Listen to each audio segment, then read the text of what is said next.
Good morning. My name is Gitartho Chanda. I am a master's student in the Department of Computer Science and Engineering at the University at Buffalo. And today I will be presenting our work on deep neural networks for dorsal hand vein biometrics. A quick introduction to dorsal hand veins. These are the vein patterns that exist beneath the skin on the backside of the palm. They are not easily visible to the naked eye, but under special illumination conditions, they can be captured on camera. These veins form patterns that are unique for each individual and that makes them a contender for use in a biometric system. So how exactly are these vein patterns captured on camera? The hemoglobin in our blood has a property that it absorbs light of certain wavelengths. The maximum absorption is observed in the range of 850 nanometers to 940 nanometers, which fall in the near infrared zone.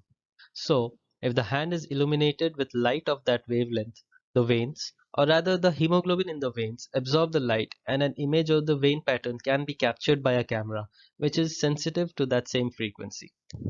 But why use dorsal hand vein patterns in biometrics? The DHV patterns have some key features that make them a good choice for use in biometrics. DHV patterns are unique for everyone and they do not change as a person ages. Secondly, since the patterns exist underneath the skin, they are difficult to counterfeit. The acquisition of DHV images is done using IR light, as we have just discussed, which makes them inherently good at liveness detection. Finally, the process of capturing the vein patterns is simple, fast, and poses no health or safety hazards to the person. In our work, we trained three different CNN architectures and compared their performance in a biometric authentication setting. Authentication is a process that attempts to answer the question, are you who you say you are? In the case of biometrics, this is also known as a one-to-one matching. A task of any biometric system is to accept all authorized people and reject all unauthorized people, who we also call the imposters. The one-to-one matching is done using a similarity score where, if the score is greater than some threshold, it is considered a match, and if it is less than the threshold, then it is a non-match.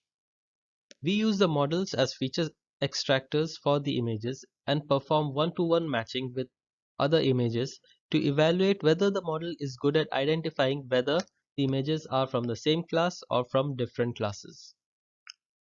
In our work, we have used a publicly available dataset of dorsal hand vein images which was collected as a part of a larger biometric project performed in 2008 at Pontificia Universidad Javeriana in Bogota, Colombia. These images were captured using infrared LEDs with a peak wavelength of 880 nanometers. The images were grayscale and contrast enhanced for a better view of the dorsal vein patterns. We performed some pre-processing steps on the images before using it in the project. First, we performed low-pass filtering using a Gaussian kernel to remove any noise due to the presence of hair in the hand. Then, we obtained the binary mask of the hand by thresholding the images. Since the vein patterns have lower pixel intensities than the skin, they were often mistaken as part of the background by the thresholding algorithm. To rectify that, morphological closing operation was performed to obtain the final mask. To obtain the ROI of the images, we then drew the largest inscribing circle in the mask and cropped the images around it. The images were then resized to 400 by 400 pixels to maintain uniformity. These steps remove any unnecessary details from the images and ensure that the deep neural networks we train later only learn from the DHV patterns. The first model we implemented is a 6-layer convolutional neural network. The model has 6 convolutional layers activated by ReLU function, followed by a global average pooling layer. Finally, it has 2 dense layers of sizes 1000 and 221, with the output layer fed to a softmax function. We use categorical cross-entropy loss and the Adam optimizer with learning rate set to 0.001, beta 1 set to 0.9 and beta 2 equal to 0.999. The training was run for 300 epochs. The second last layer of this model was used to get the embeddings of the images during testing time. The second model implemented was a Siamese network. The structure of the model consists of two identical networks, each having three convolutional layers, activated by ReLU function, followed by three fully connected layers. The underlying models have shared weights. The network takes two images and then creates their respective embeddings and then calculates the pairwise distance between them. The model tries to reduce the distance between the embeddings of images from the same class such that it is less than a selected margin. The loss function used for this purpose is contrastive loss and the margin was set to 2.0. We then use the Adam optimizer with learning rate of 0.001, beta 1 set to 0.9 and beta 2 set to 0.999.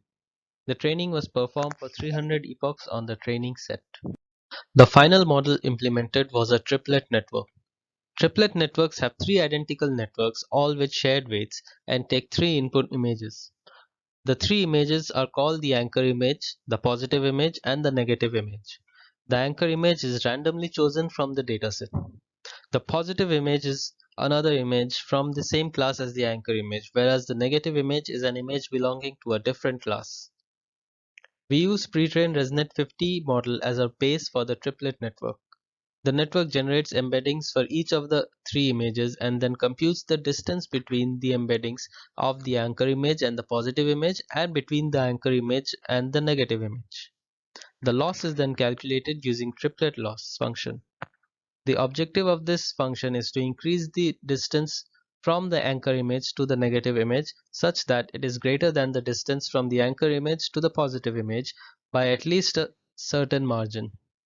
The distance metric used was Euclidean distance and the margin selected was 1.0. The model was trained for 100 epochs using the Adam optimizer with a learning rate of 0.001.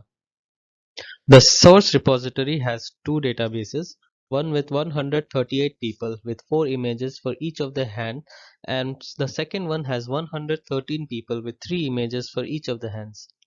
This unequal number of people in both the databases is due to the fact that not all of the people participated in the second data collection event. We restructured the database by merging these two databases such that we now have a total of 276 classes for 138 persons and 2 hands each. We selected 221 classes for training our models and the remaining 55 classes were kept aside for testing the authentication performance of the model. 70% of the train set images were used for actually training the models and 30% were kept aside as a validation set. During testing phase, the embeddings of each image was generated using a model and stored in a database. Then, one-to-one comparison was performed for each image against all the other images in the database. We calculated the similarity of the images using cosine similarity, and the binary output of match or non-match was generated for different thresholds of similarity. This method of testing was performed for all the three models previously discussed.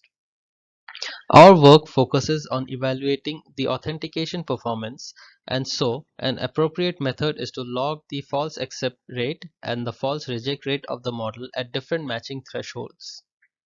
We calculated the FAR and the FRR for all three models and plotted the ROC curve from which we observed that the equal error rate is the lowest for the CNN model. Our experimentations led to a conclusion that the CNN model outperformed both the Siamese network and the triplet network, and it learned better representations for the DHV images.